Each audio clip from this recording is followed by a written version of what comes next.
Welcome to the People Leader Accelerator Podcast. I'm Executive Coach Jess Yuen, joined by my co-host, the co-founder and managing partner of People Leader Accelerator, Andrew Bartlow.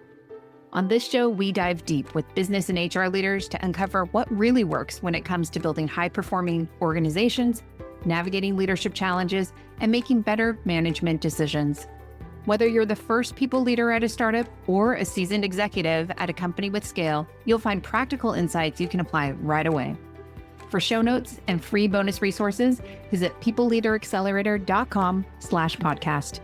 And if you're looking for hands-on support from developing your leaders to creating a high-performance culture to hiring the right people, visit us at peopleleaderaccelerator.com.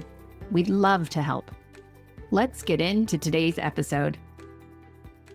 Welcome to the PLA podcast. Love having you here, Melanie. One of my favorite people. And Andrew and I, when we were figuring out who we should have as guests, we were like, we have to have Melanie. I know. I feel so honored. I go way back with you. Yes. And actually, even before I met you, I was advising Athena and like a really small, I feel like I had a big role, but really I just had this teeny tiny role of getting you to Athena. Getting me to Athena. Getting you to Athena. I want to hear the backstory. You haven't even told me. You've been holding out. You've been saving for this I would have podcast. told you this story. So back in the day, I was advising Athena. I started advising back in 2020 for Roxanne and Anne, who are the co-founders of Athena, the company you work for. And they were thinking about, should we get an HR person? Is it too early? Is it not early enough? What should be their profile? And they asked for recommendations for somebody to help recruit. And so I introduced them to Jamie at Guild Talent. And he brilliantly was like, Melanie should be your person. And he was absolutely right. And so I introduced them to the person who found you. And we, of course, have had the pleasure of like every month being able to meet up and mind melds. And I know it's formally I'm advising you, but I really feel like it's a great thought partnership. That is so sweet and such a fun and funny story. I will share because, we can go into more detail, less detail, but funnily enough, Jamie was such a great coach throughout the whole process because this is my first time running an HR department. I had always been number 2 before. And I remember essentially trying to talk Jamie out of moving me forward in the interview rounds. I was like, Jamie, are you sure I can do this? Are you sure this is, and he was like, Melanie, you need to stop. This is going to work. Like, you are exactly what they need. He was a very good emotional support and coach. Yeah. An incredible recruiter for just even having that eye for the potential of what could be. And now seeing you enroll and seeing your leap from VP to CPO has been like incredible testament to of like the potential that he spotted early on. And I know your background is a little bit like not startup tech expert from before. And so not maybe at all. That's a place we can start for our audience of maybe a quick like context on your background and maybe what were one or two of the most pivotal moments for you in your career that sort of led to the way that you think about leading people and leading people teams? Sure. So the very high level overview, and I can dig in here, is my first ever experience in HR was an internship at Coach, the handbag company. I did a couple of cycles there, first on their recruitment team, then on their L&D team. Then after I graduated from college, I went on to work at Business Insider, now known as Insider, the media industry. I was in the media industry and I was there for like about 7 years. And that's really where I got all my HR experience. And I think why I learned so much at that particular role, even though it was just 7 years and it was one company, is because when I joined, we were under 200 employees. By the time I left, we were over 1,000 and we had spread globally. We had unionized. And so I had just gone through the gamut of all the things that could come up in HR land at this one company. And then I transitioned into Athena, which is, of course, HR tech in startup land. So very, very different vibe. Learned quite a bit. And this was my first time, as I had mentioned, running the HR department myself. And so in terms of answering your question, I'll say, funnily enough, as much as I learned at Business Insider, and I want to give them all the credit for giving me a lot of trust, growing me at Insider. And, anytime there was a new open role, I worked so hard. They were like, Melanie, you want to get first dibs? Try it out, see if it works. And then, it would work out very luckily because I worked so freaking hard that they were like, yeah, if anybody can do it, probably Melanie. Well, she'll figure it out, which is great. But I will say, even for all of that, probably where I No, very definitely where I learned the most was at Athena. And it was with Roxanne, my CEO, who she's so candid in a productive way. She was the first leader and CEO really that would, in the face of me saying a silly HR thing that wasn't tying to the business, would just tell me to my face, hey, that thing you just said, I know you're really smart, but you didn't win me over at all. And it's because you didn't use any business language. And so I want you to try again. Come back next week and tell me how this ties to the business. And if you can't, then let's drop it. And I was like, okay. And, it was just so helpful because I had someone telling me what was wrong instead of just dismissing me and assuming I was dumb and never giving me a chance again. So that's probably what made the biggest difference in my career, is just having a leader who told me to my face where I was falling short so that I could have a fighting chance at doing better. That's incredible. There's two things coming out of that for me. One is be the person that is kind of that can-do person, so that when the opportunities come up and they're like, who could do this? It's like, hey, Melanie, me, I'm here, and give me a shot. Companies love being able to have those profiles on the team because it's so much easier than having to go recruit and train and do that. Just to be able to say, hey, there's somebody with potential. The other thing that I love, and I'd love to dive in deeper, is your relationship with Roxanne. What a first meeting to get that kind of stark feedback right up front during the interview process. But the two of you have this very close relationship. It's also public because you have a podcast together. We're not recording, where people get to see the dynamic that you two have together. And I'd love to understand more of how did you develop this relationship with her, especially with a start like that? Yeah. I will flag. Whenever I talk about this, I feel a little bit bad because I do think my situation is unique. So whatever I'm about to say, anyone listening in, figure out what version of that could be true for you. It's not going to be a one-to-one, and I acknowledge that, but I also fundamentally believe there is a version of this at every company for every person. At Athena, we're an HR tech company, and one of our key buyers is HR leaders. And so understandably, early on, one of the things that Roxanne wanted me to do was to promote Athena to HR people, my network.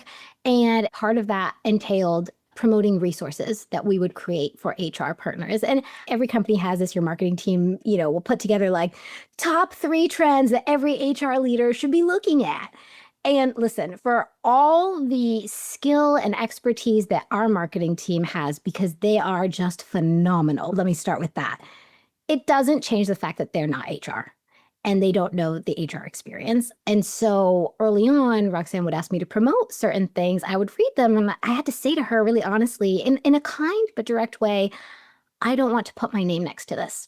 I don't stand by this. I actually do not think that's good advice, and I don't want to give it. And Roxanne, to her credit, did not get defensive, did not tell me I was wrong. She said, in a more polite version than this, if you think you can do better, go make it happen. And so I said, okay, give me a shot, put me in, coach. And I started writing a couple of resources and they started going viral. And I started running a couple of webinars, and we went from, I think, my first ever webinar at Athena, we had I think it was 11 people on the call. And today we regularly have, 400 and 500 people on the call. And that happened because Roxanne trusted in me. And, to bring it back to your question, the reason that this relationship came to fruition was because there was an opportunity for me to more directly impact revenue and the commercial side of things. And I spoke up and I said my opinion. And Roxanne was then able to see, oh, you have more value than payroll and benefits. And again, in my world, it's very unique. I also have marketing value, but in another role, I promise you, there is other value that you as an HR leader can bring to the team other than payroll and benefits. Yeah, I love that. I wonder, for those who are listening, what parts of the CEO relationship that you have with Roxanne do you think could be replicable for other CEOs, for other HR leaders? And what parts do you think are just you lucked out and you got a Roxanne who will be forthright with you from the very first conversation? Maybe I don't have enough empathy here. Let's start there, okay? I think the only part that is unique to me and Roxanne is that I'm in HR tech.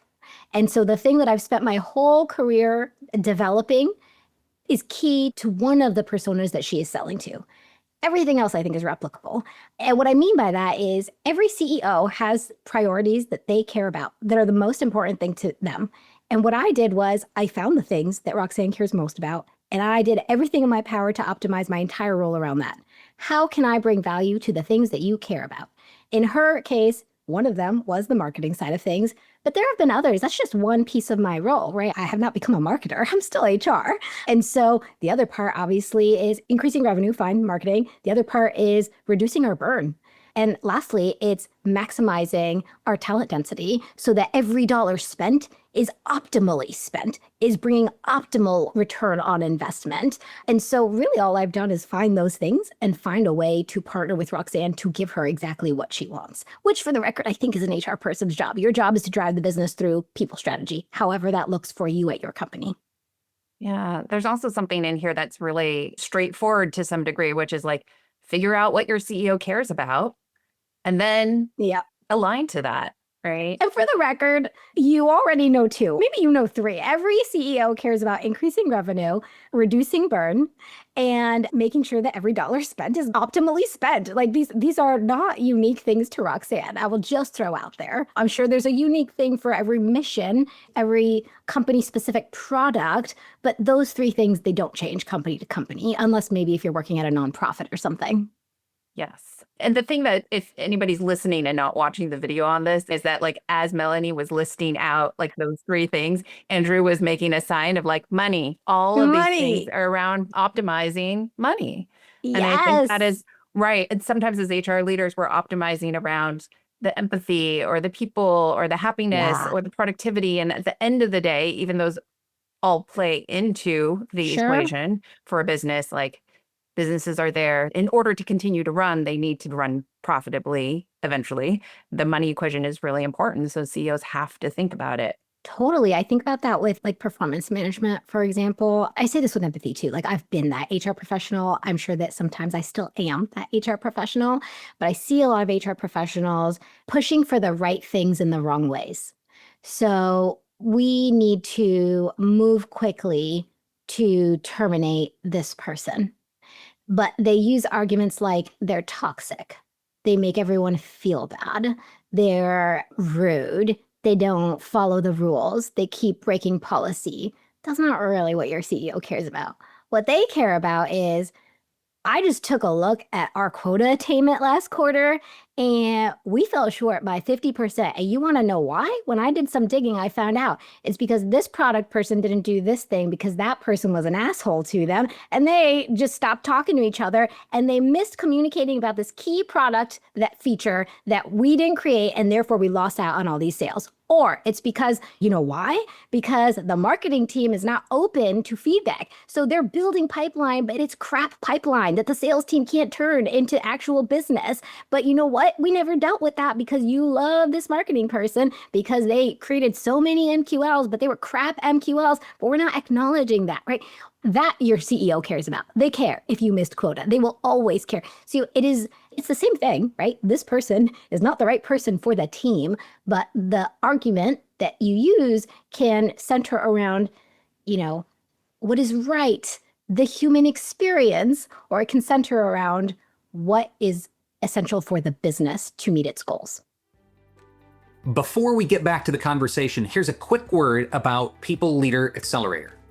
If you're an HR leader at a scaling company, you don't have to do it alone. The People Leader Accelerator is a 16-week program where you will learn, grow, and build lasting relationships with peers who get it. And once you graduate, you're part of our community for life. Apply now for the spring cohort at peopleleaderaccelerator.com. All right, let's get back into the conversation. Melanie, I'll jump in. I think it is so fantastic that you're calling out this trap. Just this morning, we had a live People Leader Accelerator, Thursday gathering, and we were talking about this imaginary list that many HR people have in our minds of all the things that all good companies do and all the things that all good HR functions do. And that's this trap of a long list of programs and projects and priorities that often does not sync up with what our organization needs most right now. And so the skill to build, and I'll say it directly, I think you're touching on it really strongly, is diagnosing what the org needs and what our key stakeholders care most about. And then we work on those things rather than this imaginary list of things that we feel like we need to check the box to deliver on. Totally. I will say, I was talking to somebody the other day around like, oh, HR people need to lean into the business case. They need to have a business forward mindset. And the person was like, yeah, but I feel like every HR person has heard this a million times, but it's not changing. So what's the problem? Because clearly it's not communicating this thing. I sat with it for several days. I was like, why? You're right. I don't think I'm saying anything new. I don't think I'm saying anything that people haven't heard, but it's not changing. And I think what it is, to be honest, is that one, the most brutal version of this, again, I say it with empathy. I've been this person, probably still am this person to a certain degree. When you tell an HR person, don't follow the HR playbook, look at the business and diagnose what it needs and create from scratch, customize.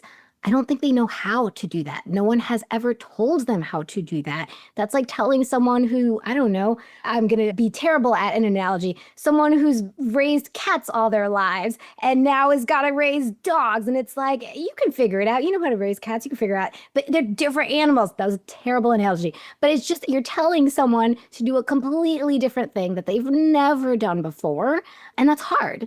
And the second thing is, I don't think that HR people are given a proper fighting chance. The other day, for example, I used the term gross margin when I meant profit margin. And a CEO that wasn't Roxanne and that I hadn't built a relationship with would have been like, wow, you're an idiot. And you don't know what you're talking about. And I now doubt everything coming out of your mouth anytime we're talking about commercial. Roxanne, very luckily, my CEO said, Melanie, let me pull you aside for a second. That was the wrong term. Let me explain to you why. And let me explain more importantly, why it matters that you use the wrong term. And it was great. I was like, yep, thank you for calling that out. I'm a little embarrassed, but mostly I'm relieved that you said the thing to me so that I now learn and I don't keep saying the wrong thing. But no one is actually educating HR professionals. No one's giving them opportunity by saying go in, you're going to figure it out. You're going to make mistakes. I want you to know that I know you're going to make mistakes, but the expectation is you're going to have figured it out by the end of the quarter, right? There's not that wiggle room and grace for an HR professional to grow. Especially in smaller organizations, like a lot of venture-backed startups that we have spent time around, right? If you're the head of the function or of a 1 or 2 person function, who are you learning from?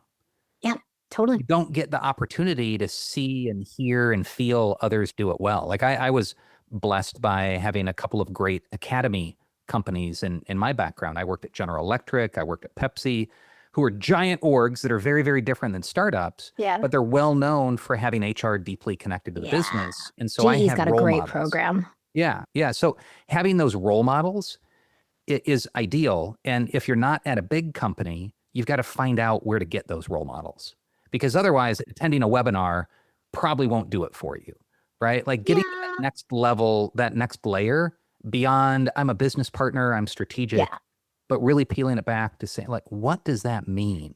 What does that mean you say or don't say? What does that mean you work on or don't work on? That's where I think unless you're immersed in it or have kind of a higher touch experience, it's tough. It's really hard to really get it.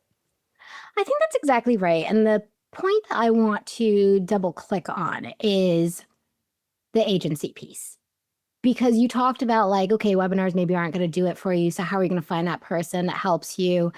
At the end of the day, I know I just went on a whole rant about how HR isn't given a fighting chance, but this is a two-way street. If you're not given a fighting chance, you need to make that opportunity for yourself. If your CEO isn't giving you that feedback directly, you need to proactively make it clear to your CEO that you want that feedback and ask for it. Hey, the last 3 proposals I threw at you, you said no to. Can you tell me where I lost you and what it would have taken to get a yes from you? I don't want to send the message that, well, woe is me. If I don't happen to have a CEO who's already proactively doing these things, I'm out of luck. No, you have agency and control over your career. I'm not saying that, it's not possible that you're at a company where that's not an option for you and you will ask the feedback and you won't get the feedback, but you still have control, whether that's that you choose to work at a different company, whether that's that you choose to build that relationship with your CEO, whether it's that, you know what, I'm not going to focus on the CEO. I'm going to focus on getting real close with the CFO. That's where I'm going to start. Like you can build your muscle in different ways. I don't want anyone to feel disempowered. And the last thing I'll say on this, because I could go on, is embrace the discomfort and remind yourself that the things you know today, you didn't know 5 years ago. And so there are a lot of things you're not going to know today. It doesn't mean that you won't know them in 5 years. And it doesn't mean that you are dumb because you don't know them. It means that you're on the beginning of your journey. I say that because as somebody who I want to say a year ago was, mortified to ask some of the questions that I was asking because I felt that I should already know these things. But I knew that if I didn't ask them, I would just continue to not know. I asked the things and felt mortified and was very tentative about it. The other day, I happened to have a conversation with our marketing leader and I was like, you know what? I don't know enough about marketing. And I think I'm not being as much of an asset as I could be. I'm going to ask you a bunch of questions that are probably going to seem silly and time wasting to you. And I'm going to ask you to humor me. I promise you, if you invest this time with me today, in 3 months, I'm going to be a way better partner to you. And if you'd asked me to have that conversation 12 months ago, I would have been mortified. I wouldn't have been able to do it because I didn't have the trust in myself that I would. But having gone through this rep, I now feel so confident because I didn't know anything about, half the stuff around commercial and revenue and how important it is to have the right ratio of split of like base to variable and, the quota to pipeline ratios. Like I didn't know any of those things. And I'm sure that I still have so much room to grow. But having seen my growth, I now feel more confident. So anyway, my point is, it was a very long-winded way of saying that the more reps you get, the more confident you will become. And the longer that you take to start asking questions, the longer you're going to have to sit with this discomfort because you're not going to get comfortable by saying nothing and learning nothing. Yeah, there's such a growth mindset element of what you're putting in here. And I love that you shared that anecdote because I remember we had a conversation when you were making that VP to CPO leap and feeling like I kind of should know all this stuff already. Like, why don't I know all this stuff already? Yeah, I was as mortified. opposed to the reframe of, hey, Roxanne, or hey, other, executive on my team, I actually really want to learn a lot more about the business.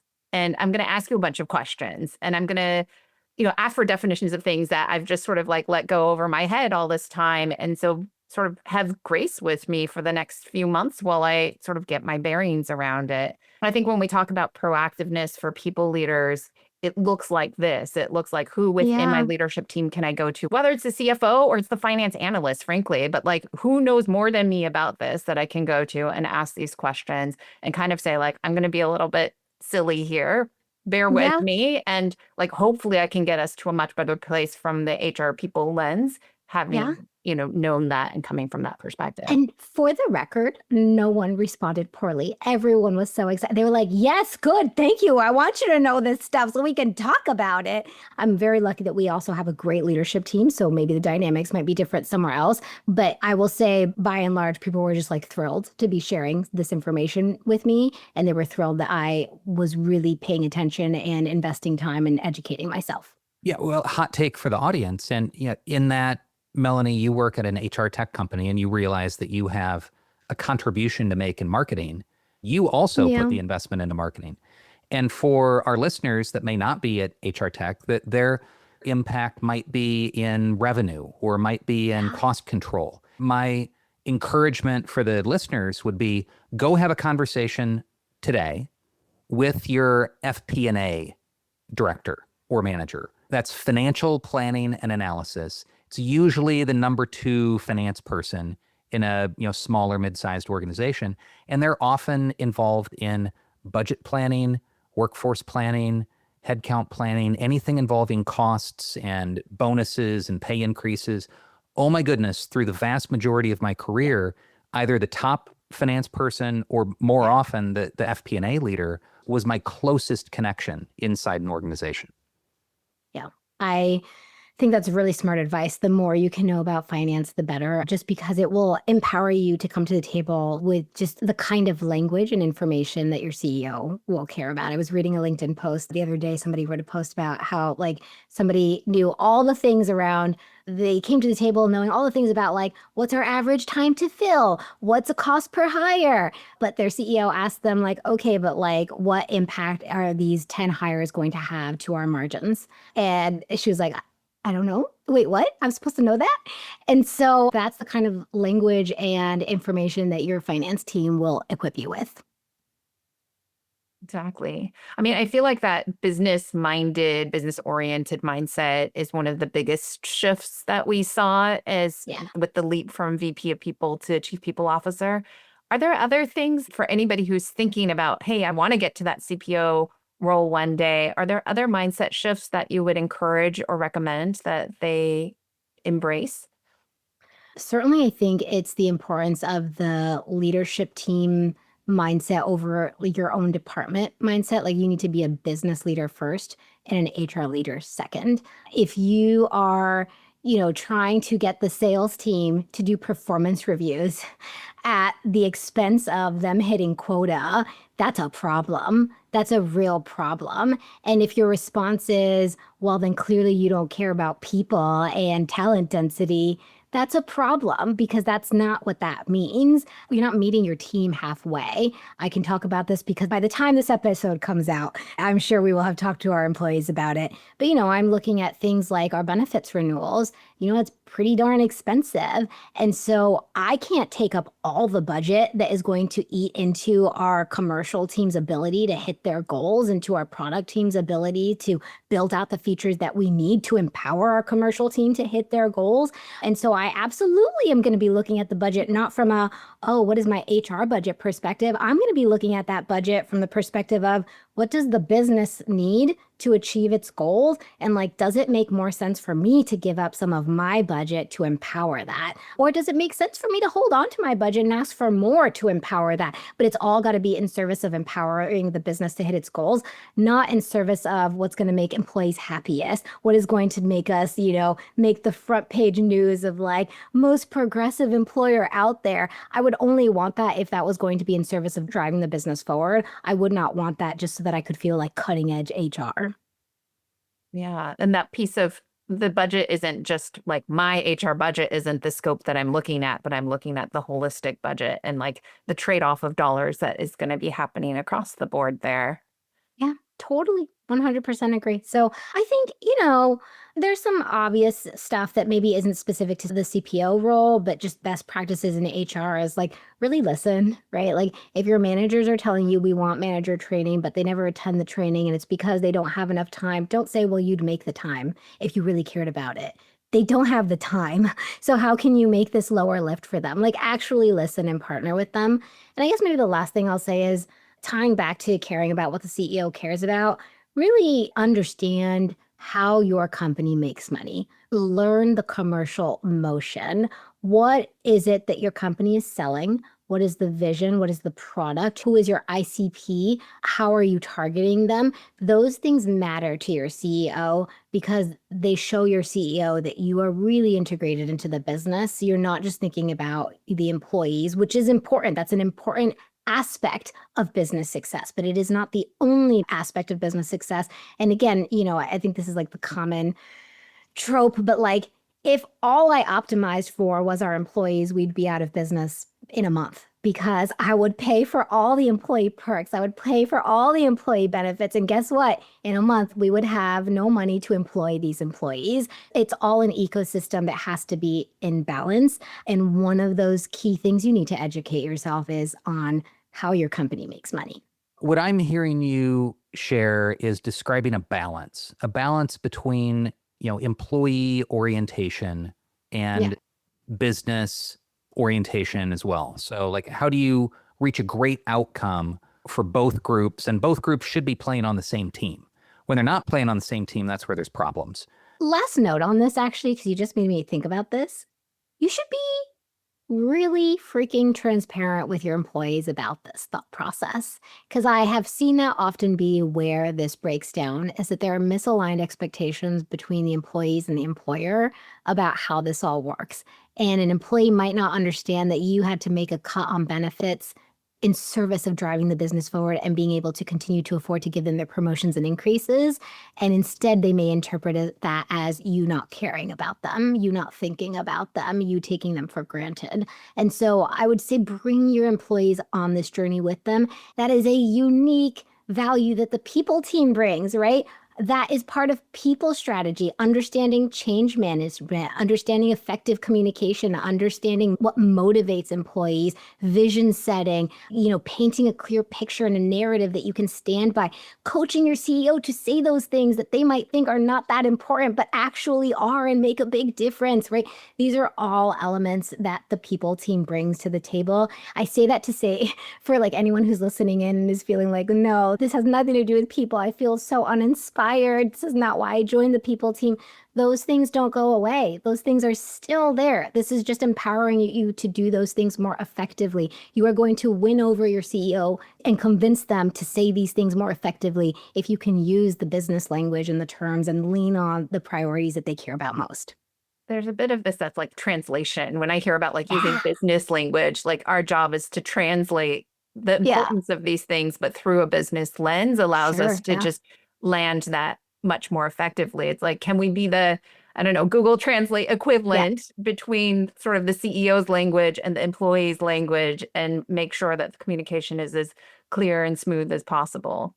Totally. And I recommend don't get bitter about it. Don't get bitter about it. Like, don't be mad that your CEO needs you to do this extra work. But that's what you signed up for, and like this is a stretch and a growth opportunity for you.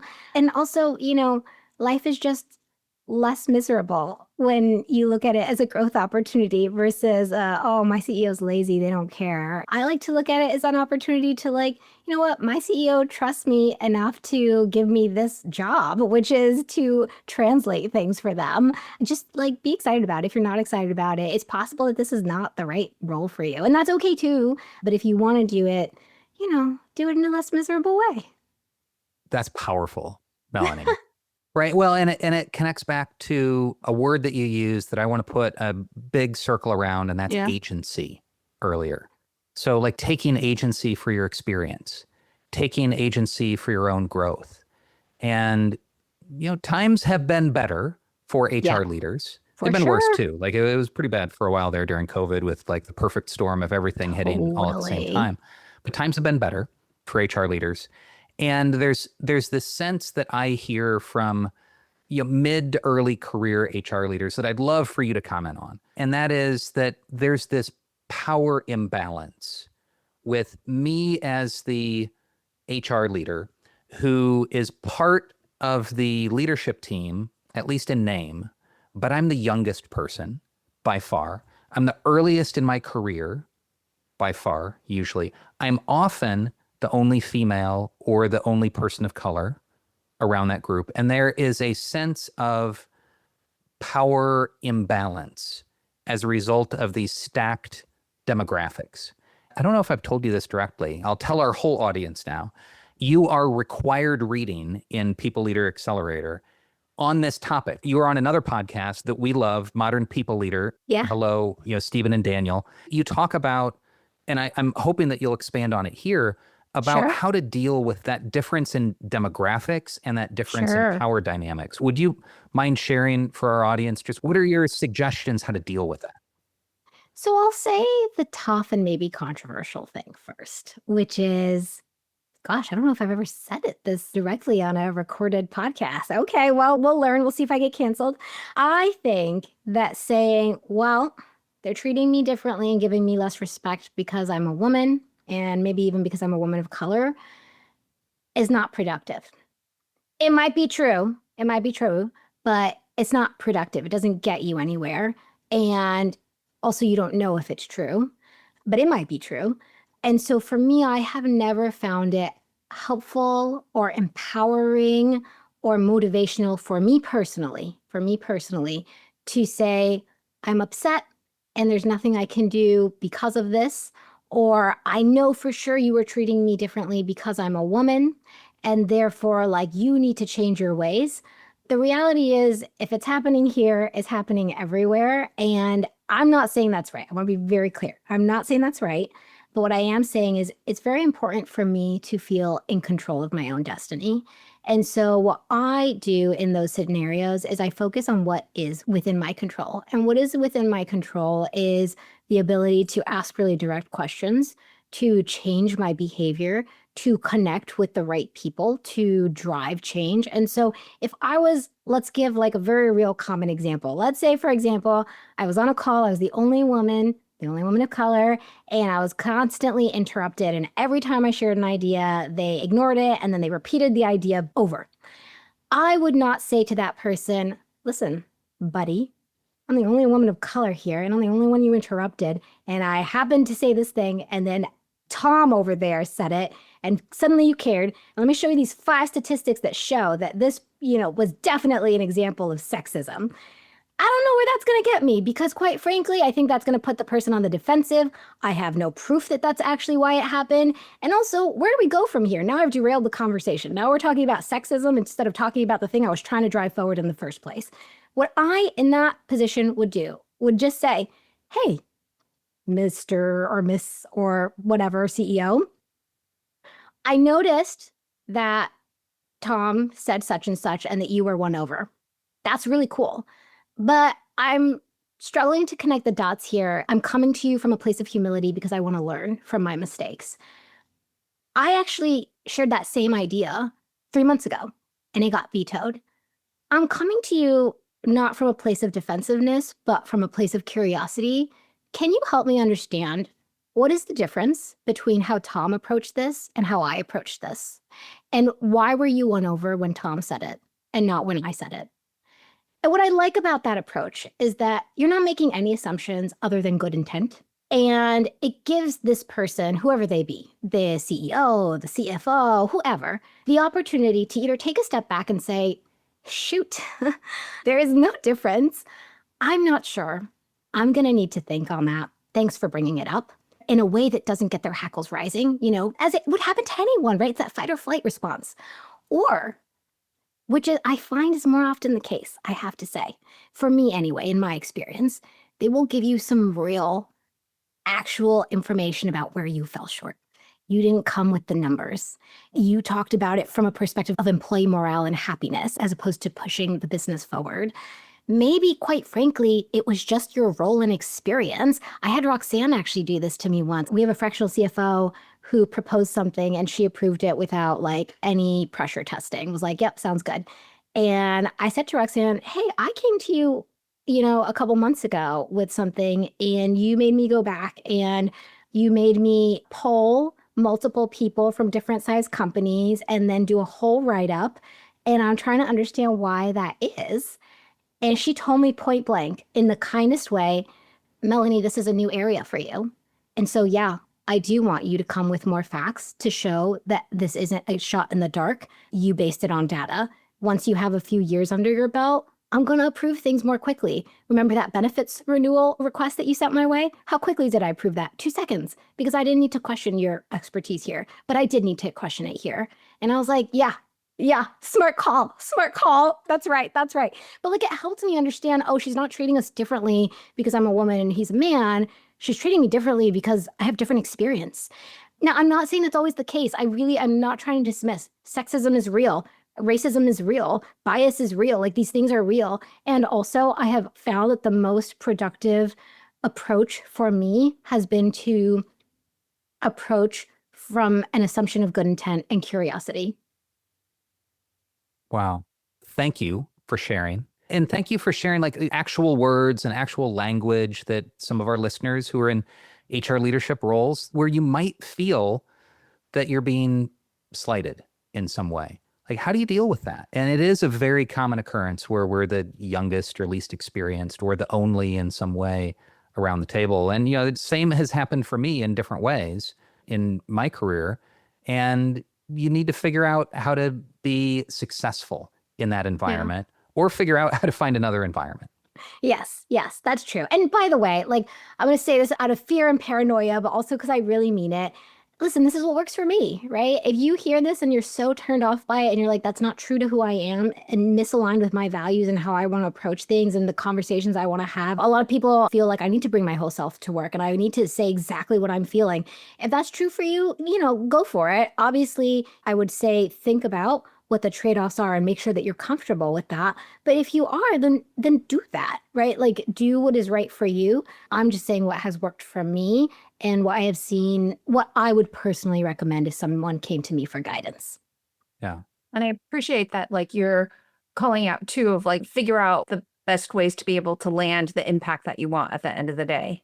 And Yeah. for you, you're coming back to, does it move the business forward if I focus the conversation on some of these elements? In some cases, if it is pervasive sexism or pervasive racism, maybe it does. But if it's good intentions, Yeah. actually, and maybe we're misreading the situation, it might derail it. And so I like this Yeah. balance that you're trying to bring to the picture.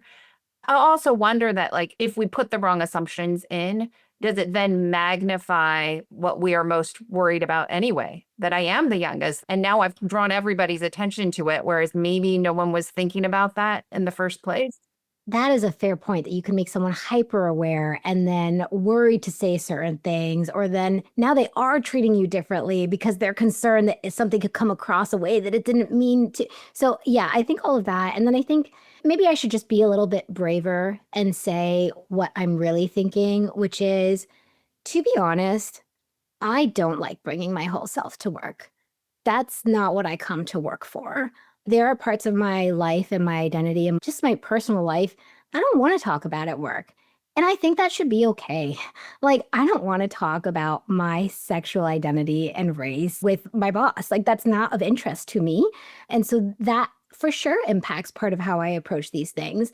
And I think that's okay. And I think you also shouldn't force somebody else to talk about something that they don't want to talk about at work if it's not to do with the job. So, I guess I just want to create a space for like it being okay to not talk about a thing that feels overly personal to you. All that said, Melanie, one of the things I love most about you is that you're willing to talk about spicy things, that Yeah. you're willing to talk about them on mic, on camera. Totally. You're willing to have this conversation with us. What is it about you that maybe we or our listeners could learn from that makes you willing and able to have a spicy take and to take a stance that might not be full consensus? I've thought about this a lot because it's been a journey. I remember that episode that you're referencing that is now required reading, which is just so flattering and like mind blowing to me. Actually, as soon as that episode finished, I sent the podcast hosts, Daniel and Steven, a note and was like, I don't know if we should air this. Yeah, I was panicked. I'm a very high anxiety person. My sense is that it's less to do with like discomfort around topics and more to do with like the anxiety that it stirs up within me for days and weeks and months after. And I've just learned that if, some things cause me more anxiety than others, I would like to live a lower anxiety life. So maybe I just, separate the two. But anywho, I panicked for weeks and months and I waited for the episode to come out. And I was like, no, maybe they'll decide it was crap and they won't put it out. And I think one of the things that has helped is just like practice and seeing that actually this vulnerability has turned out to be more helpful than harmful. I've found many people reach out to me afterwards saying like, I was thinking that and I was scared to say it. And then I think the second thing is, and, funnily enough, I think this is, a pretty top of mind conversation in the news right now is I think it's okay to have differing viewpoints as long as you approach with empathy, nuance, and kindness. And I try really hard in everything that I say not to make anyone feel dumb if they disagree with me or to feel wrong if they disagree with me, and to approach from a perspective of like, this is my perspective. This is what's worked for me. It might not work for you. It might not be true for you. And I find that that has helped me a lot as well because it doesn't make people feel like I'm attacking them because I don't want to be attacking them. And I'm very open to the possibility that I'm wrong and that 3 years from now, I will look back and think, what the heck was I thinking? And so, yeah, I would say that's been the most helpful is just getting in the reps seeing that it's actually helpful. And then 2, approaching with empathy, kindness, humility. I don't want to make anyone feel dumb because I don't want anyone to make me feel dumb or disrespected. So, so it's easier to say tough things when you are kind. That's a great takeaway. Let's say it one more time. It's easier to say tough things when you're kind. Yeah. Would love to get a few more nuggets from you Sure. before we close. We have a short list of what we call the accelerator round of questions, Melanie, and I'll try to fire them off quickly and get some bite-sized pieces of advice from you. So many people have learned from you with your public sharing on LinkedIn, so many followers. Where do you learn from, and what sources could you recommend for our audience? Yeah. So I always feel bad about this one because where I learn the most is always just like internally at my own company. I just observe. I observe our leadership team. I observe our employees. I observe the dynamics. Jess knows this because we have monthly check-ins, and I'm like trying to understand the whys and the whos. I guess for anyone who loves reality TV, maybe it's a similar thing. You're kind of trying to understand these dynamics. But for people looking for actual resources other than just sitting in like fly on the wall at Athena meetings, I really like anything by Patrick Lencioni. The Advantage, really just like great. He's just got great ideas about how to build a functioning, effective, healthy organization. Obviously, Adam Grant, can't go wrong there. And then, to be honest, this is maybe a departure from what maybe you're looking for, but I would caution people against sort of like deifying any one particular person or series. Listen to opposing opinions, listen to things that maybe you normally wouldn't explore, listen to a different podcast than you usually listen to, look at a different newsletter than you usually look at, because even if you don't agree, even if you vehemently disagree, that vehement disagreement might actually help you better solidify why it is that you feel a certain way and why your approach is the right approach for you as a company. Sometimes you need to hear what's wrong to better understand what's right. So just like broaden your horizon. Don't stick to one person and be like, they know everything. They don't know it. I don't know everything. Nobody knows everything. So just diversify. Well, how about one sentence of advice that you could share for our HR leader audience about how they can accelerate their career? Be open to the idea that you're wrong. And that everything you thought you knew about something was wrong. Because guess what? It's a different world today than it was 5 years ago, 10 years ago. And so if you are still doing the same things that you were doing 5 years ago, you probably are wrong. And be open to that. That doesn't mean that you're dumb. It means that it's time to, refresh. I'm hearing growth mindset all over that. Like Growth continue to be mindset, curious. Yeah. Melanie, how could our listeners connect with you? Find me on LinkedIn. That's where I'm the loudest. You can sign up for my webinars. I do them monthly. I'm around. I'll reach out. Amazing. Thank you so much for your time today, Melanie. It's a pleasure as always. I always look forward to our conversations, and I know our listeners are going to be really excited to have heard this one. Oh, thanks all. Appreciate you having me.